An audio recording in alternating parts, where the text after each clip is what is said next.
welcome to the Threat Modeling Connect November Global Meetup.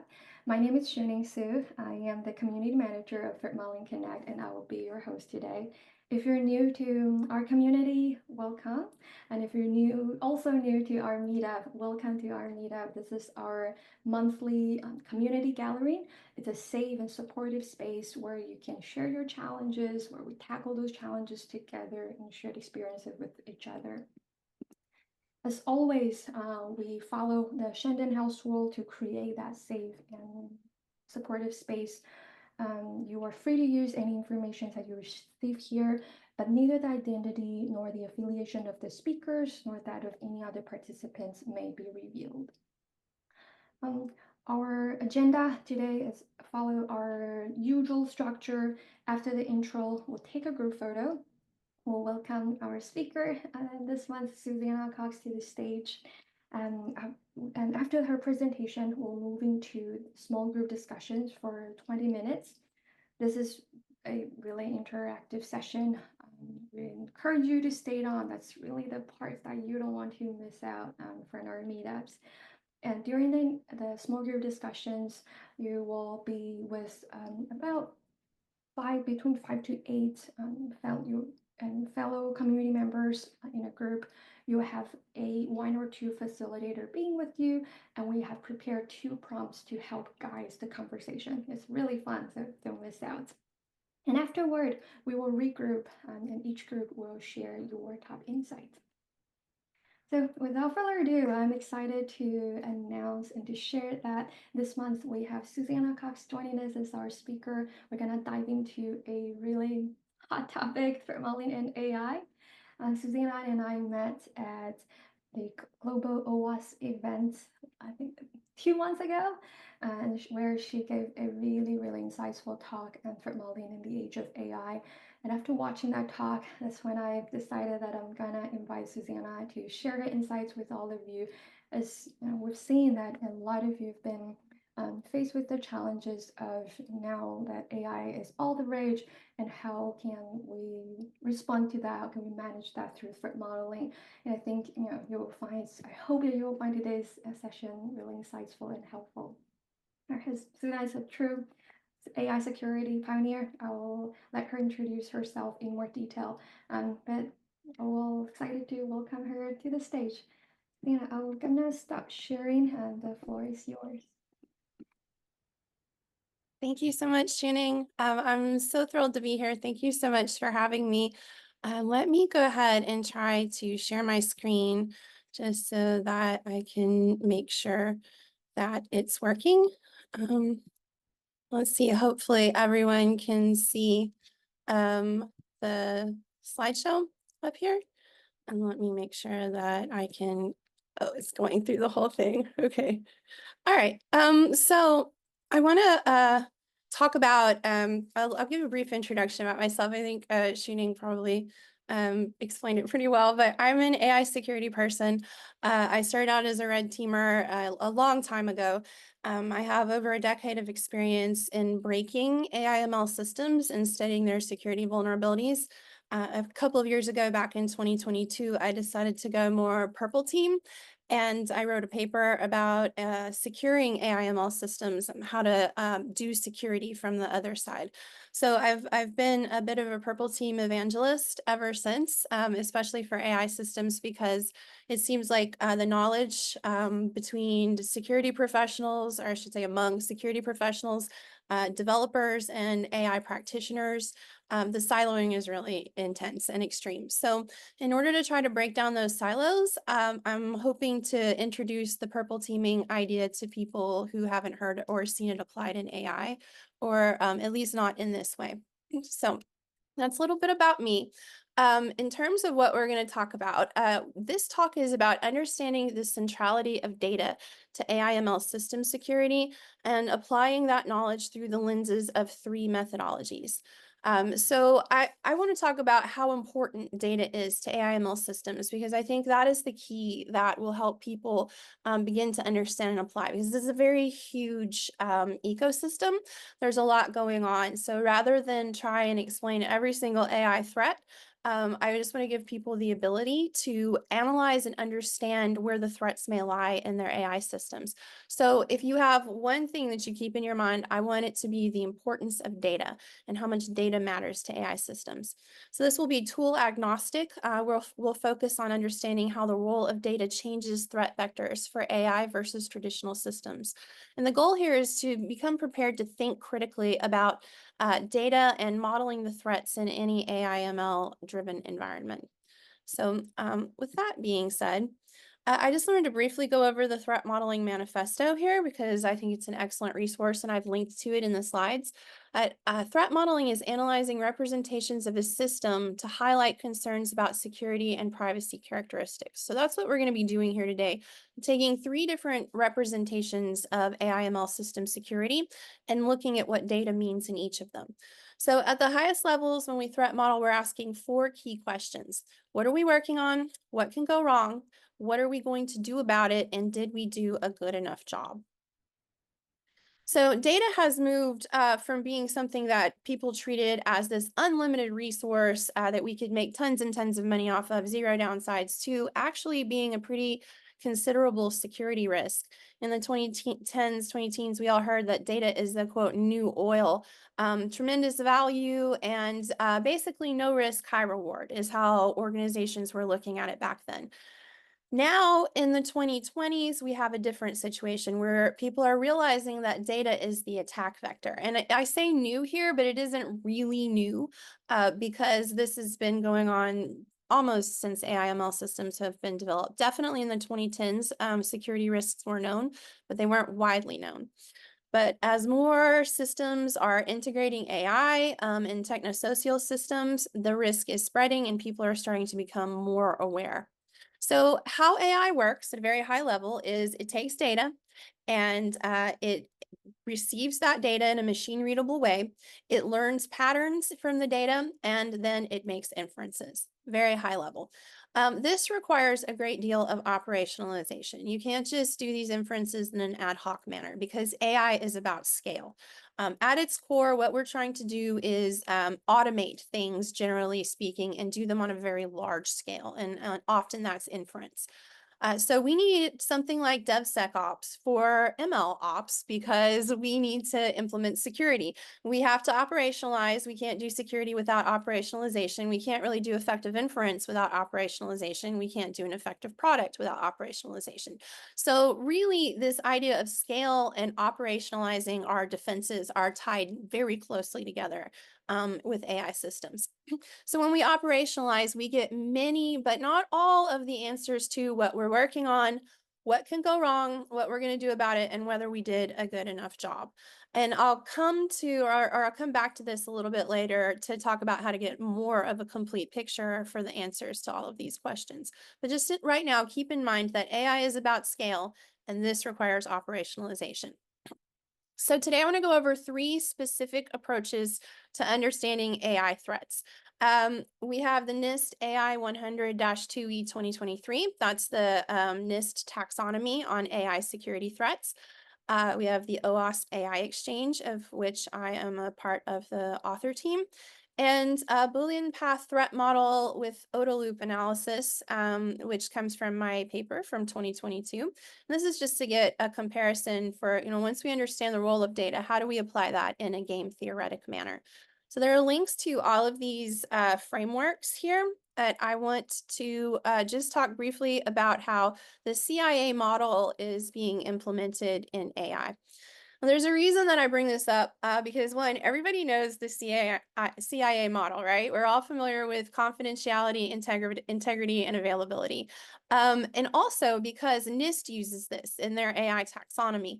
This isn't the only idea or way of understanding AI security that they reference. They do have more in there, but they reference this one really heavily and frame a lot of their understanding around the CIA model. So I thought it would be useful to bring up here, especially for those who are planning to use the NIST document as a resource as you're learning AI security. So let's talk about this the way that NIST talks about it. We have availability breakdowns. And what does that mean for AI systems? An availability attack is an indiscriminate attack against ML in which the attacker attempts to break down the performance of the model at deployment time. You'll notice that I've highlighted at deployment times because the phases here are very important. So examples of this are data poisoning, when the attacker can control a fraction of the training set, which can cause unwanted problems later. Model poisoning, when the attacker controls the model parameters. And then there's something that NIST gives here called energy latency attacks via query access. And this is basically when an attacker is able to use your system against itself to increase your temperature and your compute costs and everything else. I think this is a very interesting attack to study, but most of the attacks that we are going to be looking at for AIML systems use data as a vector. And NIST put this one in, so I thought I would share that with y'all as well. We also have integrity violations. An integrity attack targets the integrity of an ML model's output, resulting in incorrect predictions performed by an ML model.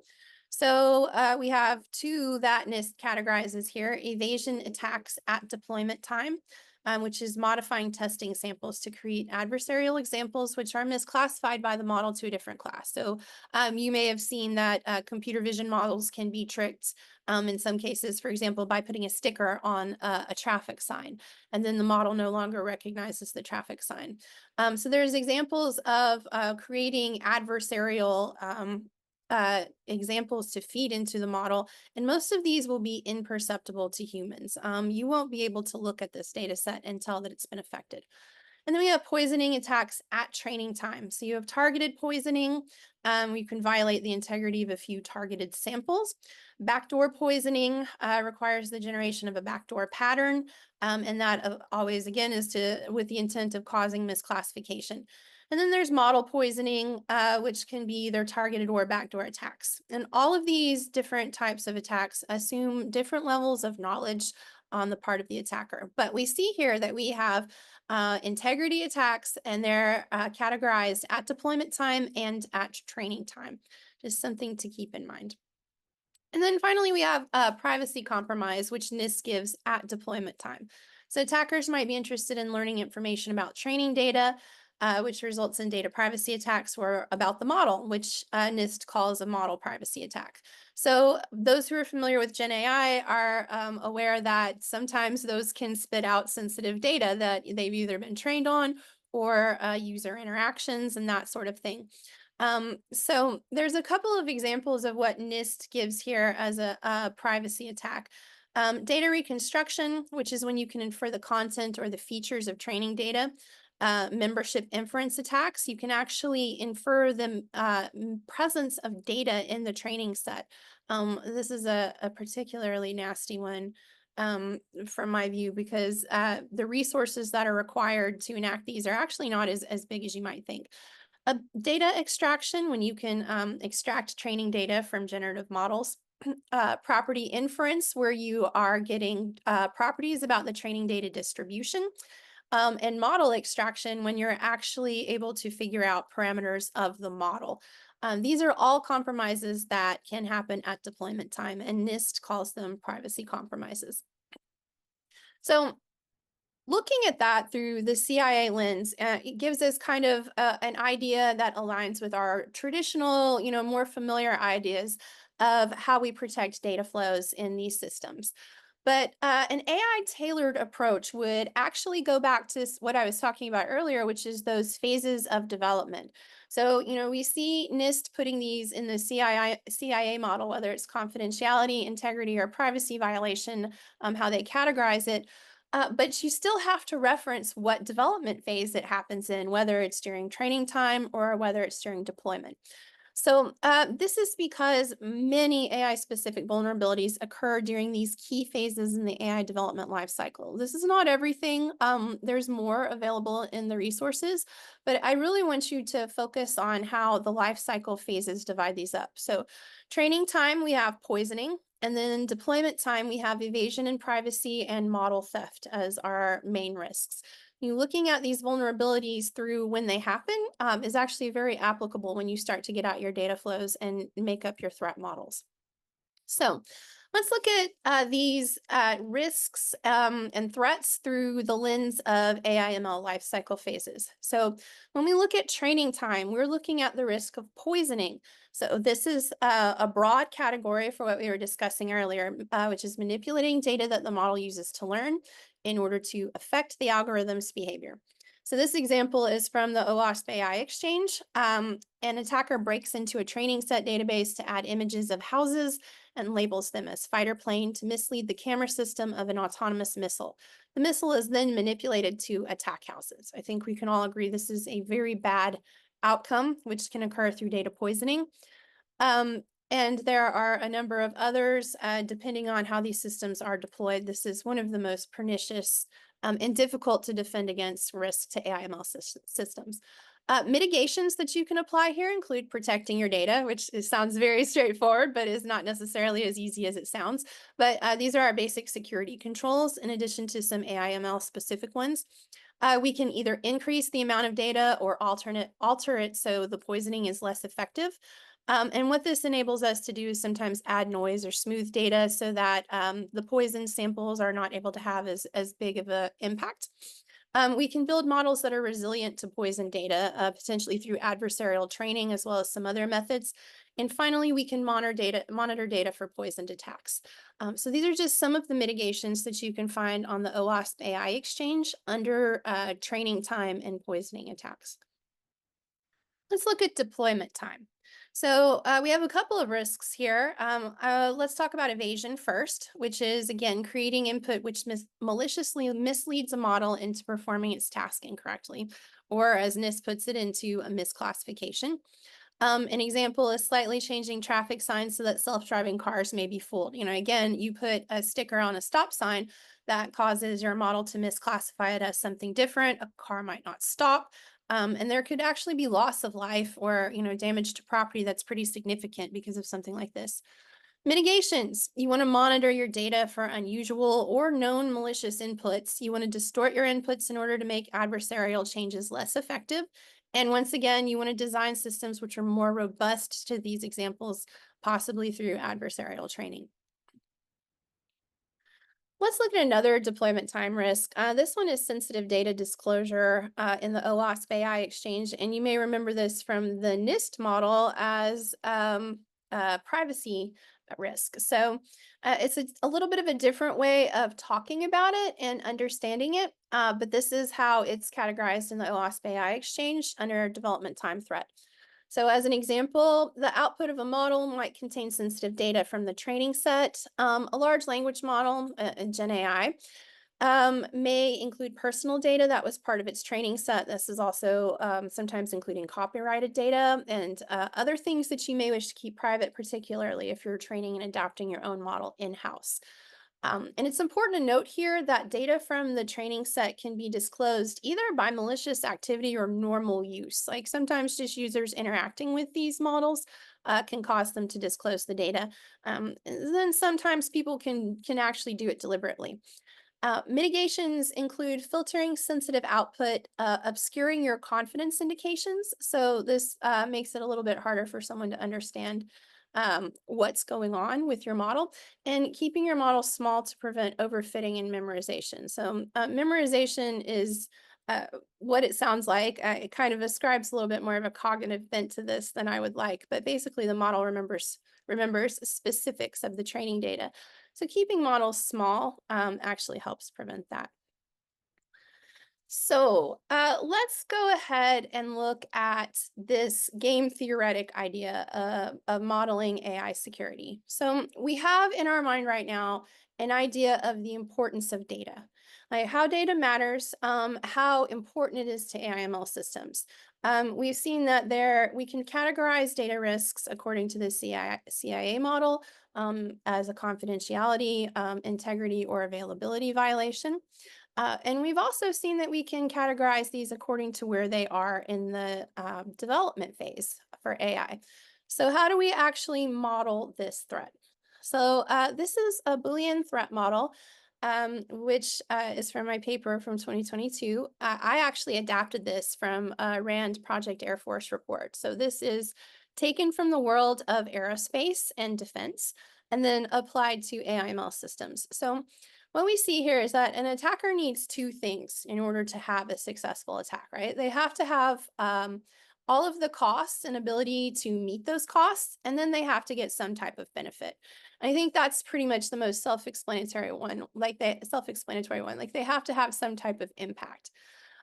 Looking at their cost, an attacker has to have access, knowledge, and capability in order to have any type of impact. And that's why these are represented with an and relationship. Within access, there are several ways that attackers can get access within AIML systems. You can have operational inputs and outputs. They can have direct access to data set. They can have indirect access through systems that train on user data, feedback loops, that sort of thing. Your data set might be compromised via the supply chain, or you may have to deal with, hopefully not, but insider threats as well. And this is where you really have to limit who has access to your data. Some of these are kind of common sense, basic, security protocols, like you should have role-based access control. But again, we see that in many cases, those who are building AIML systems are not necessarily as clued into the DevSecOps aspect or the MLSecOps aspect of this. So there are a number of specific ways that an attacker can get access here, but the access isn't necessarily directly to the system itself. The access is to your data. And that is what we mean when we say data is a new attack vector. So let's look at knowledge, which is something else that an attacker absolutely has to have in order to pull off a successful attack. So they can get this either through public info or exfiltration, OSINT, or they can get this through probing and looking at your model and model behavior. And this is why we say things like limit the output of confidence feedback and that sort of thing. Because if an attacker is able to probe your model's behavior, then they have knowledge of how the model works. There are a number of other ways that an attacker can gain knowledge. And this knowledge has to remain current in order for it to be useful. But if your model is online and it's performing online, and or if it's taking training data from users, then this information absolutely will be current, in part because your attacker may be helping to create it. And that's a very salient aspect of AIML systems that I want you to keep in mind, which is who has access to your training data, really.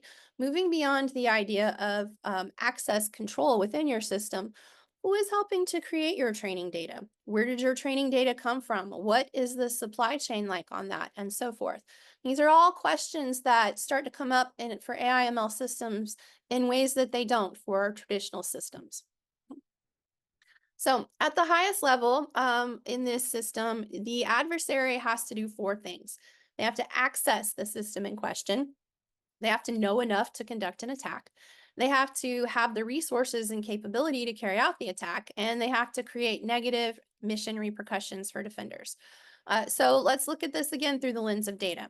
How do they access the system? Well, they have access to the data, either by helping create it or the supply chain, feedback loops, that sort of thing. They have the ability to probe a model potentially and see how it behaves so that they know enough to conduct an attack. They have resources and capability to carry out this attack, potentially enhanced through AI systems themselves.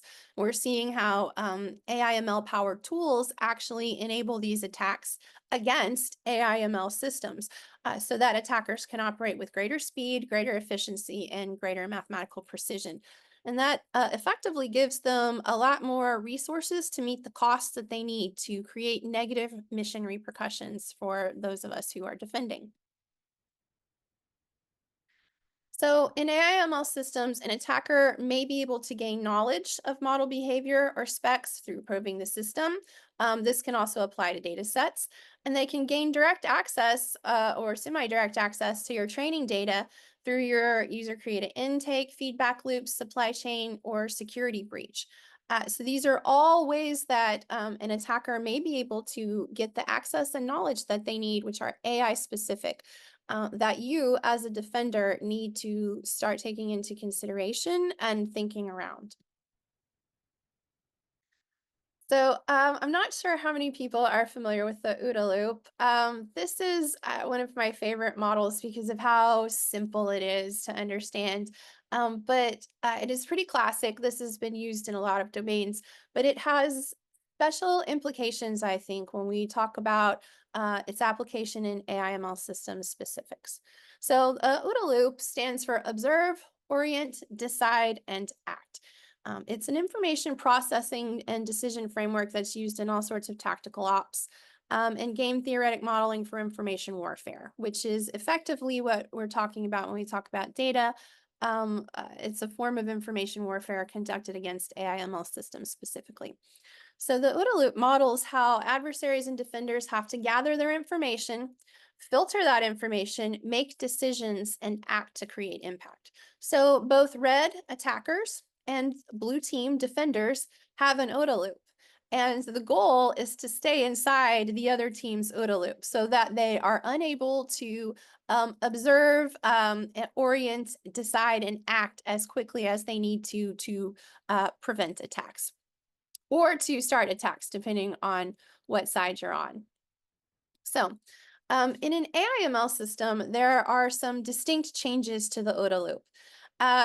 We've already talked about a little bit about how AI can help Red to gather, filter, make decisions, and execute faster. This is because AI enables things like very quick data uptake, very, very rapid data filtering. In fact, that's one of the places where AIML systems really excel.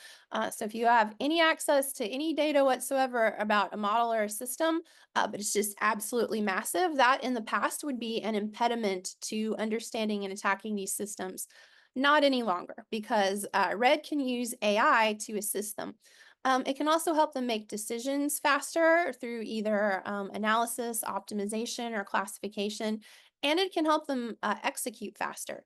I wrote this back in 2022 before Gen AI had really come to the fore, but now that we have generative AI systems enabling a lot of these things, the speed has actually increased. So the speed with which attacks can be mounted on the part of the red team, I wouldn't know how to quantify it. I don't want to sit here and be like, it's exponential increase, but it's gotten a lot worse.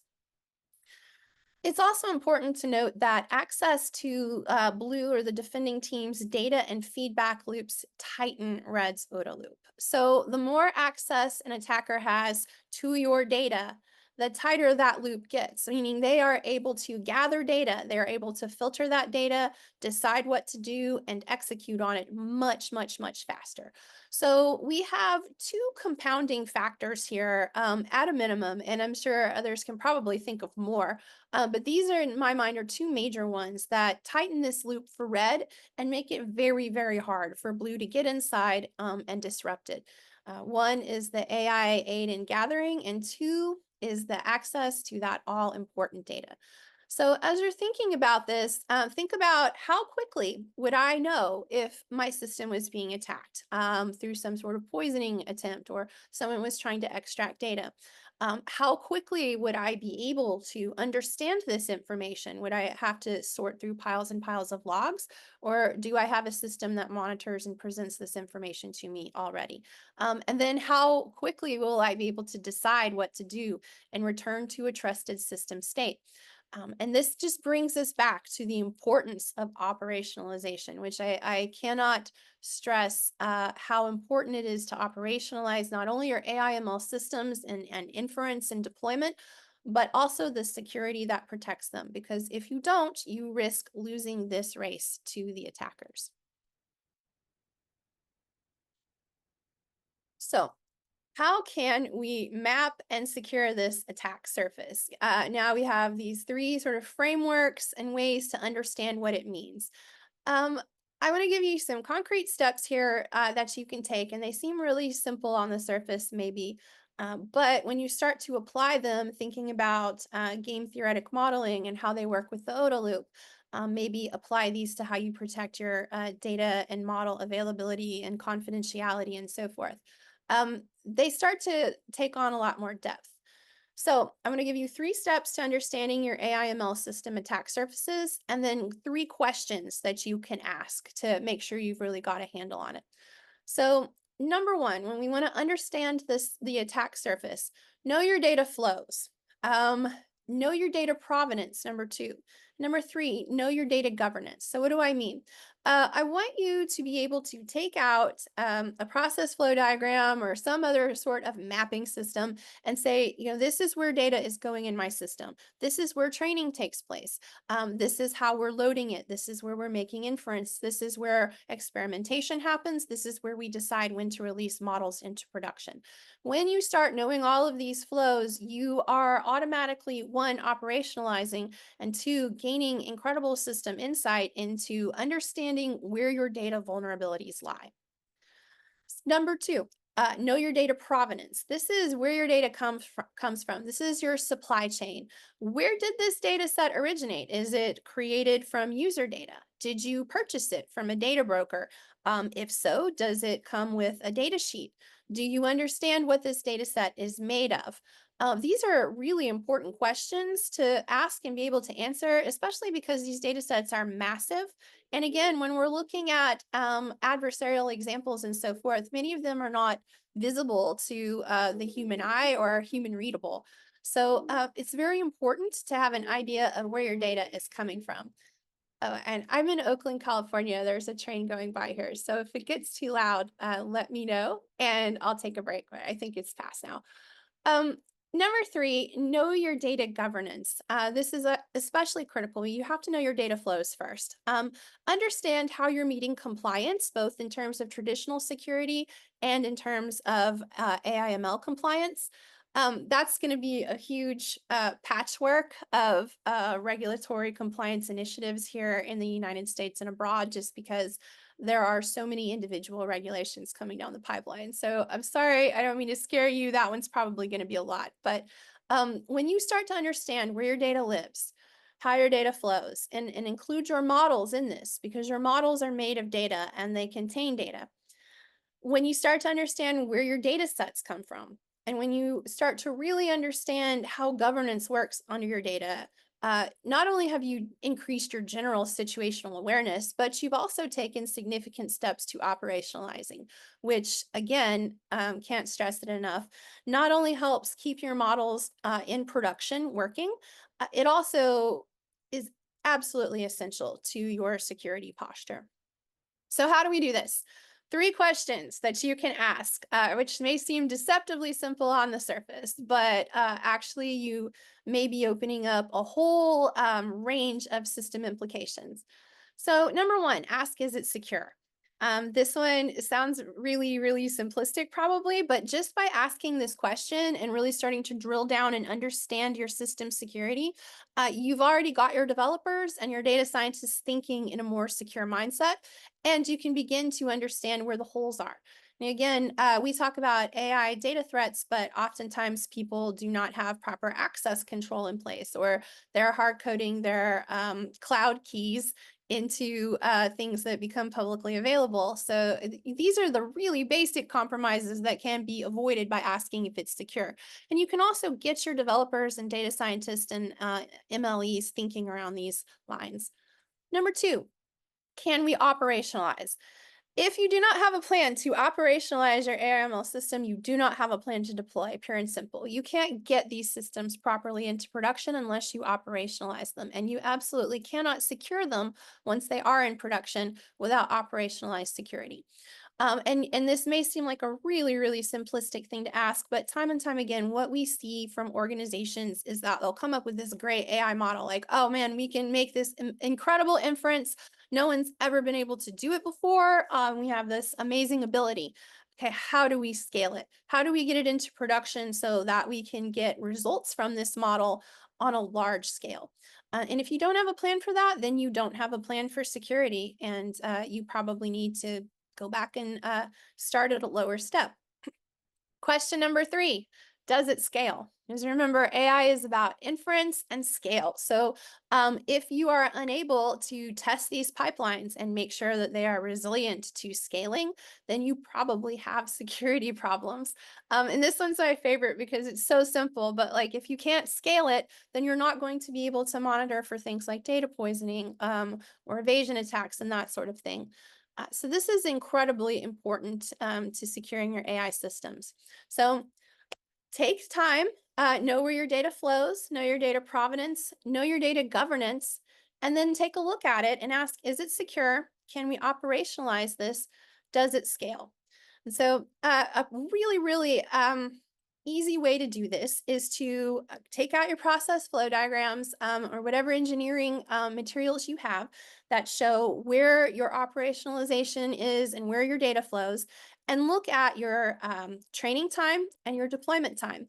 And then you can take that and go match it with a tool like the OWASP AI Exchange and say, these are the specific controls which apply during training time. These are specific controls which apply to threats at deployment time. And this vastly oversimplifies, I think, in my opinion, this whole AI ecosystem of where all of these attacks are coming from. Just break it down by the phase of production that they're in, and you'll save yourself a lot of headaches and hassle in that respect. So when you're keeping in mind the importance of data, you're keeping in mind the importance of model development phases, you really can't go wrong in securing your AI systems. I mean, things can still go wrong, but you will have done your due diligence and have taken tremendous steps in the near and short and near term to secure these. So that's pretty much the crux of it. I've put some resources up here for y'all. I'm not sure when the slides will be available, but if anyone needs access to these links, I'm more than happy to send them out. This is the OWASP AI Exchange, which has, again, a list of AI threats, which are organized according to when they occur in the development life cycle. The NIST AI taxonomy, I highly recommend giving it a read. It's a kind of a totally different way of organizing and understanding AI threats, but it gives a really nice theoretical overview and also a history. So you can go through that and read, oh, well, here's the development and the history of it. Here's some of the papers that fed into it. The AI exchange is, I think, in my opinion, from my perspective, much more focused on immediate application, whereas you get a little bit more of the historical development from the NIST document.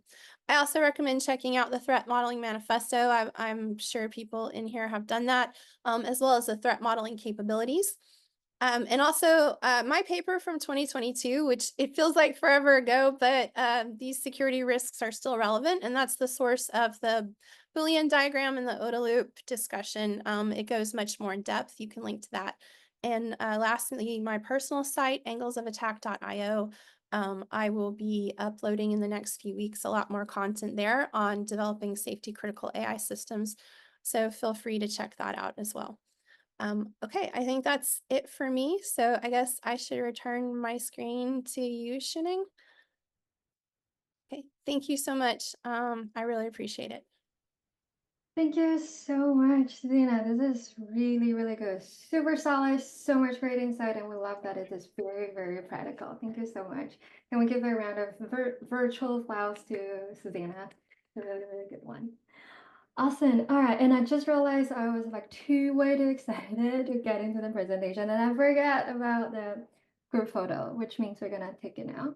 And I saw a couple people ask for the cool backgrounds that we have in the back. Of course, this is not just for speakers and community leaders. Well, I put a link in the chat already. If you want to grab that, join the Cool Kids Club and get that background, you can. I'll give you 30 seconds to do so before we go and take a group photo.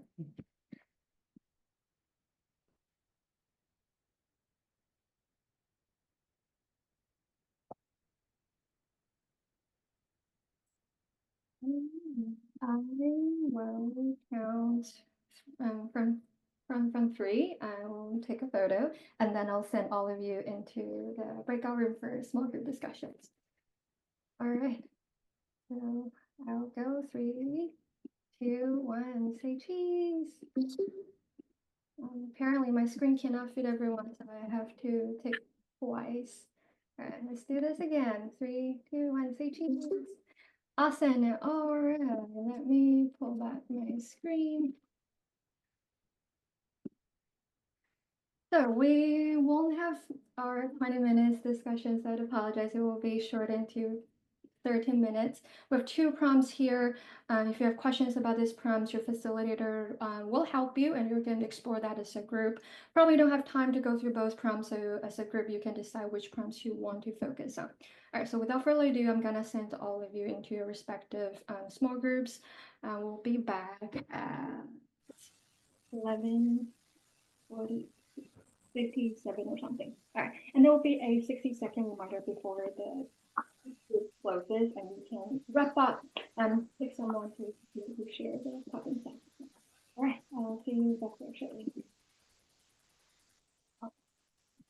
I really appreciated everything in the group. I liked reading the mural boards and people discussing how the CIA model will continue to be applicable, especially as we're looking to implement AI into standards and regulation that comes down the road. So thank you so much to everybody. I really, truly appreciate everyone's viewpoints here. If you have one thing to take away, it's that data is key. Your data is kind of everything with your AIML systems. So if you know where your data comes from, you know how it flows, and you use operationalized controls in the appropriate development phases, you'll be able to protect your systems, mitigate potential events, and hopefully return to trusted states when, not if, you have a security incident. So yeah, that's it. Remember the importance of data and operationalize that security. Thank you so much, Selena. So we'll give her another virtual round of applause for sharing her insights with us today, and just making this session so much fun. And we'll also give a huge shout out to all facilitators, discussion leaders, Fraser, Robin, RJ, Claire, and Dimitri. Thank you for making the discussions very, very engaging for all of us. Join us. Oh, should be. All right. So just a couple announcements before I let you go. I put all the links in the chat already. If you want to get access to the recordings from the resources that Susanna shared in her slides, we'll share the event recap in our forum tomorrow. So check that tomorrow for that. We won't have a virtual meetup like this next month. Next time we will meet will be in January. That's where we're going to talk about threat modeling and success metrics.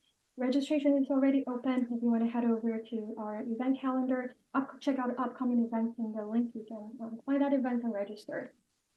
We're going to meet in person in London, Barcelona, and Tokyo later this month and early next month. If you're in those areas in the cities, we would love to meet you there. Otherwise, we'll see each other on Zoom in January. And last but certainly not least, we are opening the interest form for Hackathon 2025. If you haven't been joining one of our hackathon before, it is our largest event each year, and it has become the industry's largest hackathon focused on threat modeling. So that's something you don't want to miss out. You can now register your interest either as a participant, mentor, or judge. Check out the link in the chat. All right, thank you, everyone. Thank you for joining us today, and until next time, take care. Thank you. Bye. Thank you. Thanks all. Bye. Bye.